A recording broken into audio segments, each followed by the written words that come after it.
In the heart of Africa, located between lush green hills and wide flowing rivers, lay the village of Birnin gwari.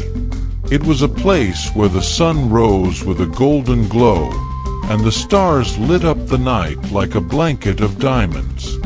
The people of Birnin gwari lived simple lives, farming their land, tending to their animals, and gathering around the fire to share stories. Ayisha was known throughout Birnin gwari for her beauty and grace. Her skin was like smooth ebony, her eyes sparkled like the river at dawn, and her laugh was as sweet as birdsong. Men came from far and wide to seek her hand in marriage, but Ayisha was waiting for someone special. In the same village lived a young hunter named Nuhu. He was strong and brave, known for his skill with the spear and his kind heart. One day, while tracking a magnificent antelope, Nuhu's eyes met Ayisha's by the riverbank. A spark ignited, a yearning deep within. He knew then his hunt was over. His heart belonged to her. Nuhu began to court Ayisha, bringing her gifts from his hunts and spending time with her by the river. He'd bring Ayisha the most vibrant feathers or the smoothest stones he found on his adventures. Ayisha found herself drawn to Nuhu's strength and kindness, and soon love blossomed between them. However, there was another in the village who had eyes for Nuhu. Mara, Ayisha's childhood friend, had loved Nuhu from afar. Seeing them together filled her with bitterness and anger. Mara approached Ayisha with false cheer, congratulating her on her newfound love. But inside, Mara's heart was darkening with jealousy. Despite all this, Nuhu and Ayisha's love grew stronger each day.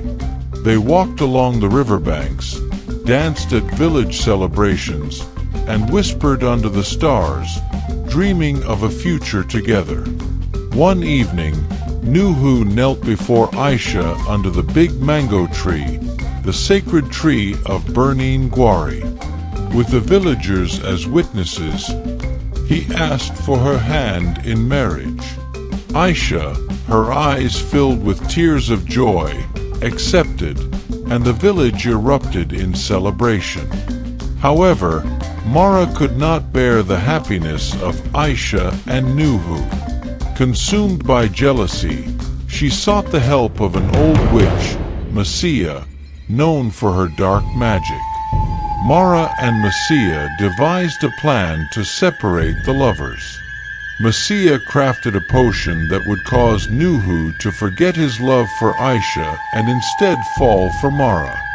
She gave Mara the potion and instructed her to slip it into Nuhu's drink on the wedding night.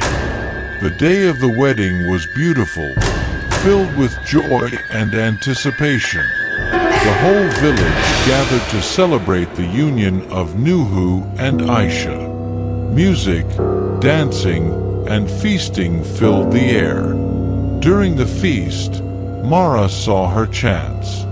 She poured the potion into Nuhu's cup, her heart pounding with fear and excitement. Nuhu drank it, unaware of the dark magic he had consumed. When Nuhu drank from his cup, Mara's potion took effect. His gaze shifted, and his heart turned cold towards Ayisha. That night, Nuhu began to feel uneasy.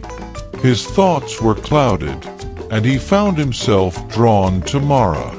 Ayisha noticed the change in Nuhu and felt a pang of fear. Days turned into weeks, and the once inseparable couple began to drift apart. Nuhu's attention shifted to Mara, and he began to treat Ayisha with coldness and disdain. Ayisha was heartbroken, not understanding what had changed. One day, Ayisha confronted Nuhu, desperate to understand his sudden coldness. But Nuhu, his mind clouded by the curse, accused her of jealousy and told her to leave him alone.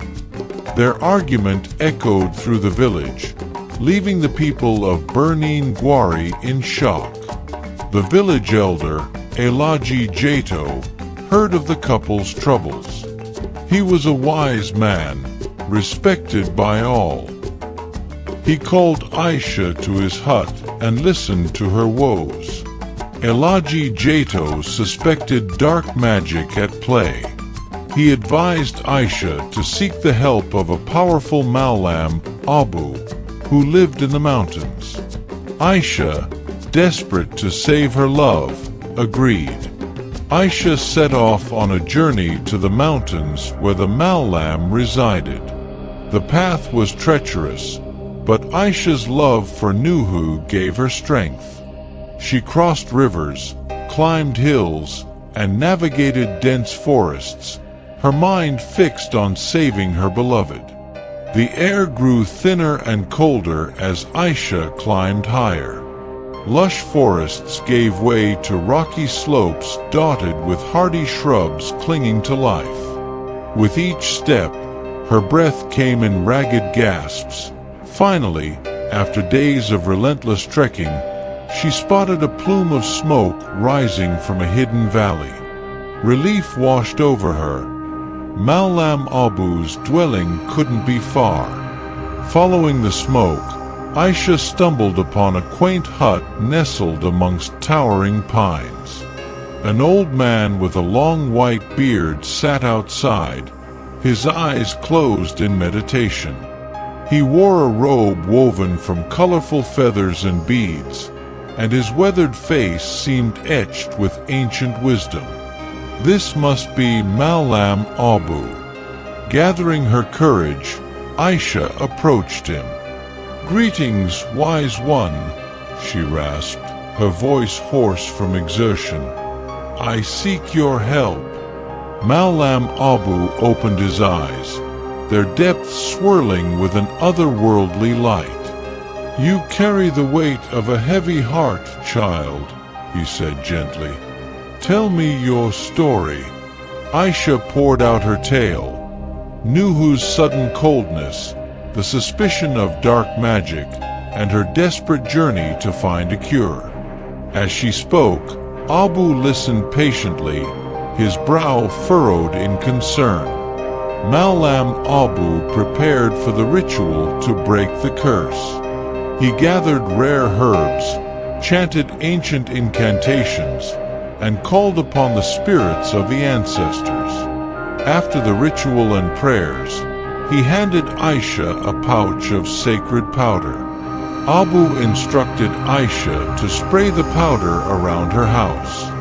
He told her that the moment Nuhu and Mara crossed the powder, the curse would be lifted. Ayisha thanked Abu and hurried back to Birnin Gwari with renewed hope.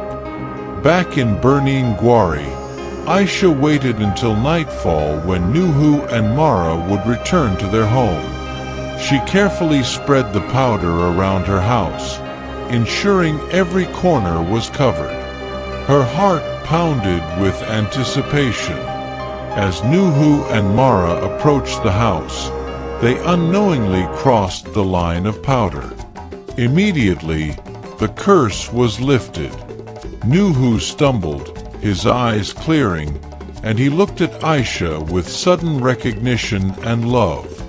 Mara fell to her knees, screaming in agony as the dark magic was expelled from her. Mara's screams attracted the villagers, who gathered around Ayisha's house. The once devious woman was now a shadow of her former self, begging for mercy. She confessed to her deeds, revealing how she had bewitched Nuhu with the help of Messiah out of spite and jealousy. Nuhu, now free from the curse, rushed to Ayisha's side, begging for her forgiveness. Ayisha, though deeply hurt, saw the love in his eyes and embraced him. The villagers, led by Ayisha, decided to forgive Mara, believing in the power of redemption and second chances. With the curse lifted and the truth revealed, Nuhu and Ayisha's love was reborn, stronger and deeper than before.